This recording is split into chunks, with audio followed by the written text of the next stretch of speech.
Sri Vishnu, nine சரிகா இவங்களாம் நடிச்சு யாதுநாத் மாருதிராவ் டைரக்ஷன்ல ரீசெண்டா தியேட்டர் ரிலீஸ் ஆகி இப்போ ஓடிடியில தமிழ் டப்ல அவைலபிளா இருக்கிற ஒரு தெலுங்கு பிலிம் தான் விஷ்ணு வின்யாசம். இந்த படத்தோட ஸ்டோரி என்ன அப்படின்னா, அந்த படமே வந்து ஒரு லவ் பிளஸ் காமெடி டிராமா. படத்தோட ஹீரோவான ஸ்ரீ விஷ்ணு வந்து ஒரு பயங்கரமான ரொம்ப ஒரு ஜோசியத்து மேல ரொம்ப நம்பிக்கை இருக்கக்கூடிய ஒரு ஆள். அவர் வந்து இன்னைக்கு என்ன காலையில என்ன ட்ரெஸ் போடணும், என்ன கலர்ல ட்ரெஸ் போடணுங்கிற வரைக்கும் ஜோசியம் பார்த்து அந்த மாதிரி ரொம்ப நம்பிக்கை இருக்கக்கூடிய ஆள். ஒவ்வொரு அடியையுமே ஜோசியம் பார்த்து ஜோசியை சொன்னாதான் அடி எடுத்து வைப்பார். அந்த மாதிரியான ஒரு ஆள். இன்னொரு பக்கம் நயன் சரிகா பாத்தீங்க அப்படின்னா, அவங்க ஜாதக அமைப்பே வந்து அவங்களை யாரு மேரேஜ் பண்ணிக்கிறாங்களோ அவங்களோட கணவர் இறந்துருவாரு அப்படிங்கிற மாதிரி அவங்களுக்கு ஒரு இந்த மாதிரியான ஒரு கெட்ட ஜாதக அமைப்பு இருக்கு.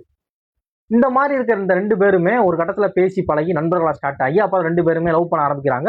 ஒரு கட்டத்துல ரெண்டு பேரும் மேரேஜ் பண்ணிக்கலாம் அப்படிங்கிற மாதிரி ஃபிக்ஸ் ஆகுறாங்க. அப்படி மேரேஜுக்கு ரெண்டு பேர் ரெடி ஆகுறப்பதான் ரெண்டு பேருக்குமே ரெண்டு பேரை பத்தி ஒரு ஃபுல்லா தெரியுது.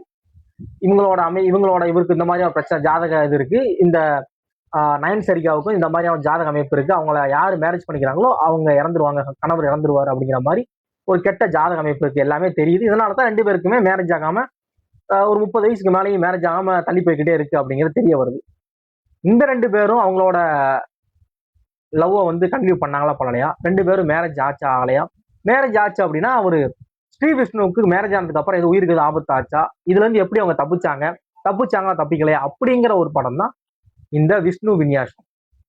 படத்தோட ஸ்டோரி கூட ஓகே, ஒரு லவ் பிளஸ் காமெடி டிராமாக்கு ஏற்ற மாதிரியான ஒரு ஸ்டோரியா இருக்குன்னு வச்சுக்கோங்களேன். ட்ரீட்மெண்டா படம் ஸ்கிரீன் பிளேல பாக்குறப்ப நான் தமிழ் டப்ல தான் பார்த்தேன் ஓடிடில. எனக்கு எந்த இடத்துலயுமே படம் வந்து ஒரு என்கேஜாவோ ஒரு கிரிப்பாவோ இல்லை ஒரு காமெடியாவோ ஒண்ணுமே இல்லை. ஒரு பிளாட்டா ஒரு படம் பார்த்த மாதிரி ஒரு மட்டமான படம் பார்த்த எந்த ஃபீல் கிடைக்குமோ அதுதான் கிடைச்சு. எந்த இடத்துலயுமே படம் வந்து ஒரு பிக்கப் எடுத்து போச்சு.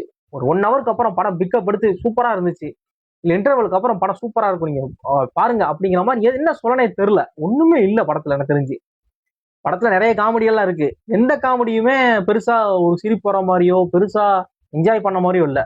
ஒருவேளை இது வந்து தெலுங்குல தமிழுக்கு டப் பண்ணனால அந்த பிரச்சனையா அப்படிங்கிறதும் தெரியல. எந்த காமெடியுமே இல்ல அப்படிங்கிற மாதிரிதான் இருக்கு. ஒருவேளை தெலுங்குல எல்லாம் இருந்துச்சு நமக்கு தான் பார்க்க ஒரு காலையான்னு எனக்கு தெரியல. பெருசா எனக்கு எந்த இதுவுமே இல்லை. அது மாதிரி படத்தோட பாடல்களுமே அப்படிதான். ஒருவேளை தெலுங்குல கொண்டாடுவாங்க போல, இந்த பாடல்களுக்கு வந்து தெலுங்கு ஃபேன்ஸ் வந்து பயங்கரமா கொண்டாடுவாங்க போல. நமக்கு அந்த பாட்டு லிரிக்ஸ் கேட்கிறப்பவே விழுந்து சிரிக்க வேண்டியது இருக்கு. அந்த மாதிரியான ஒரு பாடல் லிரிக்ஸா இருக்கு இந்த பாடு. படம் வந்து பெருசா எந்த இடத்துலயுமே நம்மளை இது பண்ணல, இனிய பெருசா இது பண்ணல. படம் வந்து தமிழ் டப்ல அமேசான் பிரைம்ல அவைலபிளா இருக்கு. பார்க்க நினைச்சீங்கன்னா மட்டும் பாருங்க. நான் வந்து படத்தை ஓட விட்டுட்டு காதுல மட்டும் கட்டிட்டு நான் போன் எப்பவும் போல ரீல்ஸ் ஸ்வைப் பண்ண ஆரம்பிச்சிட்டேன். அந்த வகையை பார்க்க ஆரம்பிச்சிட்டேன். நீங்க பார்க்க நினைச்சீங்கன்னா பாருங்க. பார்த்துட்டு உங்களோட ஒப்பீனியனை மறக்காம ஷேர் பண்ணுங்க. உங்களுக்கு பிடிச்சா பிடிக்கல அப்படிங்கிற உங்களோட ஒப்பீனியனை ஷேர் பண்ணுங்க. தேங்க்ஸ் ஃபார் வாட்சிங்.